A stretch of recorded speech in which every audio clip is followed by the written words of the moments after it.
Aujourd'hui, je vais vous parler de l'Islande.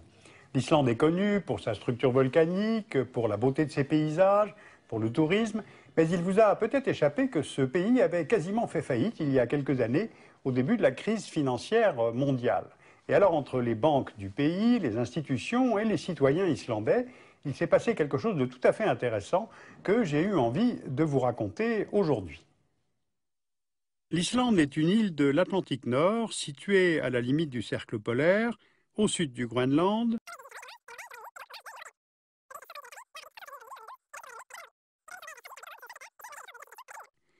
Dans les années 90, la chute des prix et la chute des cours du poisson provoquent un déclin du secteur. Les autorités islandaises changent alors de stratégie, passant d'une économie de production à une économie de services à orientation néolibérale. En 2003, le système bancaire est privatisé. Les banques islandaises attirent massivement des fonds étrangers grâce à des taux intéressants. Elles proposent également des prêts en monnaie étrangère que la classe moyenne islandaise contracte en grand nombre. Le revenu par habitant devient l'un des plus élevés au monde, sauf que les secteurs financiers et bancaires deviennent totalement hypertrophiés par rapport à l'économie réelle. En 2008, les actifs des 3 principales banques islandaises pèsent 10 fois le PIB du pays. Et évidemment, cette forte exposition des banques s'avère redoutable lorsque la crise financière éclate en septembre 2008. Les 3 principales banques du pays font faillite dès le mois d'octobre. Elles sont alors renationalisées pour un coût estimé à 80% du PIB de l'Islande. La couronne islandaise perd près de 60% de sa valeur entre l'automne 2008 et le printemps 2009. Les prêts immobiliers n'étant pas indexés sur la couronne islandaise, mais sur l'euro, le dollar ou la livre sterling, les Islandais voient le montant de leur remboursement mensuel doubler, voire tripler.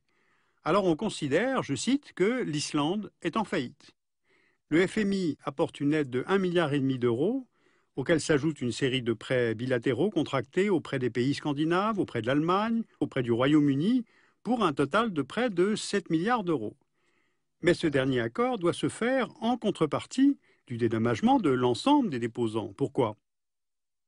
Parce que la banque Landsbanki avait une branche en ligne, iSave, et implantée au Royaume-Uni, elle comptait 229 000 clients britanniques, et aux Pays-Bas, elle comptait en 2008 114 000 clients néerlandais. Or, Reykjavik a garanti les dépôts des particuliers islandais, mais pas les avoirs étrangers. Donc, en réponse, le lendemain de la faillite de cette banque, le Premier ministre britannique vient geler les actifs de iSave en Grande-Bretagne et place l'Islande sur la liste des États terroristes. La crise économique devient donc une crise diplomatique lorsque La Haye et Londres se tournent vers Reykjavik pour exiger la restitution des 5,5 milliards d'euros de dépôts de leurs citoyens. Un premier accord iSave ratifié par l'Helsinki prévoit le paiement par l'État islandais de 4 milliards d'euros avec un taux d'intérêt de 5,5%, sauf que les Islandais eux-mêmes s'y opposent.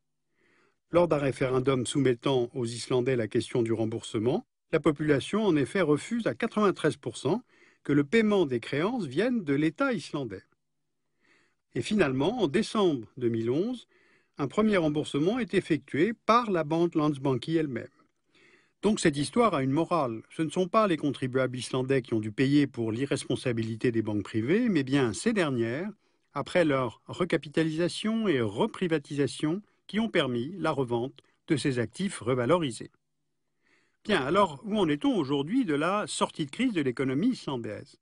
La croissance est revenue, avec le retour des investissements privés et des échanges extérieurs excédentaires. L'Islande affiche pour 2012 un taux de croissance prévisionnel de 1,5%, alors qu'au sein de l'Union européenne, la zone euro pourrait entrer en récession. Et puis si on regarde ces courbes comparées, on voit que le chômage baisse.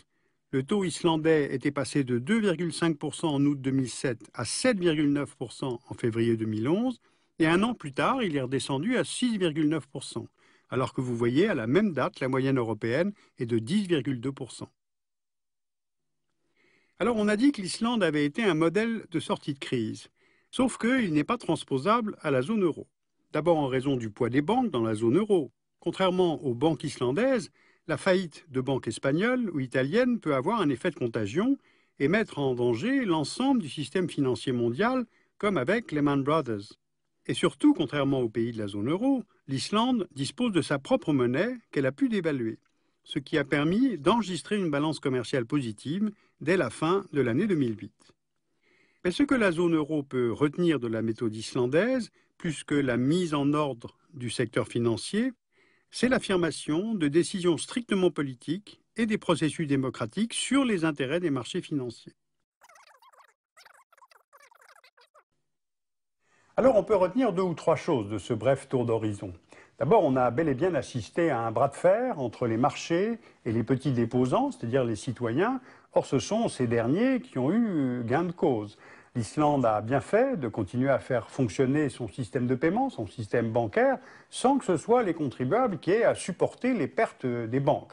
Cette évaluation vient de l'économiste américain Joseph Stiglitz. Deuxièmement, les Islandais sont en train de rédiger leur propre constitution. Elle sera soumise à référendum avant la fin de 2012. Or, les citoyens ont la possibilité de donner leur avis sur les articles en allant sur le site du gouvernement. Et puis, troisièmement, l'Islande devrait rejoindre l'Union européenne à terme, ainsi que la zone euro. C'est ce que souhaite le gouvernement islandais, mais en fait, on s'aperçoit seulement une minorité d'Islandais eux-mêmes.